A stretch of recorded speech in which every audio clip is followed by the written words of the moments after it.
quand la France a donné l'indépendance, à des gens qu'elle avait choisis. Et donc, on peut dire aujourd'hui que Paul Biya, que les dirigeants camerounais ont été choisis initialement par la France. Et le peuple camerounais n'a pas eu à dire son mot. Et quand il a à dire son mot, quand il va dans la rue, on lui tire dessus. Et en fait, le traumatisme de De Gaulle, et puis de la France en général, c'est d'avoir perdu l'Indochine, puis l'Algérie. Et ils ont absolument fait tout ce qu'ils pouvaient pour éviter ce même scénario en Afrique subsaharienne. Alors ils ont raté en Guinée avec le nom de Sékou Touré, et au Cameroun, puis ensuite dans tous les autres pays, ils ont réussi par la force. En tout cas, c'est ce qu'on montre dans le cas du Cameroun.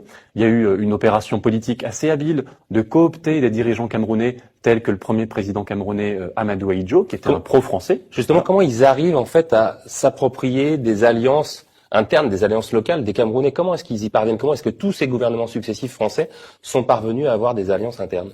Alors la première manière, la plus simple, c'est de combattre tout simplement les vrais indépendantistes, les nationalistes, donc l'UPC de Ruben Oumiobe.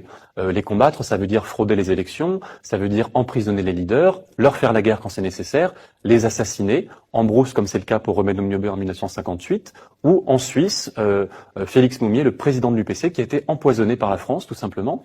Et l'autre revers, c'est la carotte, après le bâton, la carotte, c'était d'acheter, de coopter des leaders dociles camerounais qui ont été formés en France, qui ont été choisis par les Français et pour lesquels on a truqué les élections. Amadou Ahidjo a été non pas élu par les Camerounais, mais choisi par la France au terme d'élections truquées. Le premier directeur de l'école militaire camerounaise, donc en 1960, la France crée l'armée camerounaise de toutes pièces. Et ce premier directeur était un lieutenant français qui s'appelait Jacques-Louis Lefebvre et qui revenait d'Algérie et qui était un tortionnaire, tout simplement. Il était lieutenant et les officiers camerounais aujourd'hui ont été formés par un tortionnaire. Et on a rencontré les officiers qui ont été formés cette première année 60.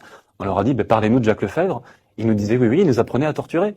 Les gens les officiers faisaient des stages dans des prisons, on leur montrait la gégène. Et c'est la France qui apprenait ça. Paul Biya était le premier ministre d'Amadou Ahidjo. C'est-à-dire qu'il y a une continuité depuis 50 ans. 50 ans, c'est quand la France a donné l'indépendance à des gens qu'elle avait choisis. Vous m'avez dit que le fil conducteur en fait de cette négation de la France concernant ce conflit, c'était le racisme. Qu'est-ce qui vous permet de dire ça? C'est quelque chose déjà qu'on voit dans tous les textes qu'on étudie. C'est ça aussi qui est choquant dans les archives, c'est que on pourrait imaginer des stratégies impériales de la France. C'est pas propre à la France. Mais c'est toujours habillé d'un racisme, un racisme typiquement colonial, où on méprise les gens et on veut faire leur bien à leur place.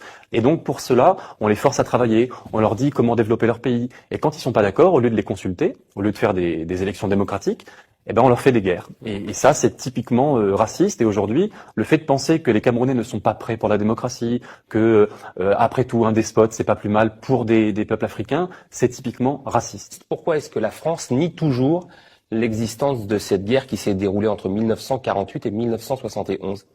La France continue à nier officiellement. François Fillon est allé à Yaoundé en 2009 et a dit « Tout ce que vous racontez, ce sont de pures inventions ». Pourquoi est-ce qu'ils nient? Parce qu'ils en ont honte, parce que c'est pas très glorieux d'avoir fait une guerre à un parti qui était l'Union des populations du Cameroun, l'UPC, qui réclamait seulement l'indépendance, qui réclamait seulement la démocratie. Et c'est pour empêcher ça que la France a mené une guerre avec ses alliés camerounais de l'époque face à ce parti-là. Et il y a eu des atrocités, il y a eu des bombardements, il y a eu des tortures. On connaît à peu près le bilan de cette guerre?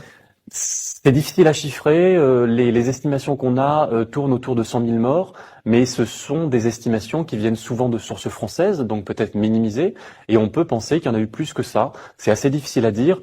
Nous, on s'est pas vraiment axé sur le bilan chiffré. On essaie de montrer les mécanismes qui ont conduit à cette guerre et qui ont conduit à la confiscation de l'indépendance. Alors justement, indépendance 1960, le Cameroun passe d'un territoire sous tutelle onusienne administré par la France, donc à une indépendance. Quel intérêt Paris avait de conserver la mainmise sur le pays?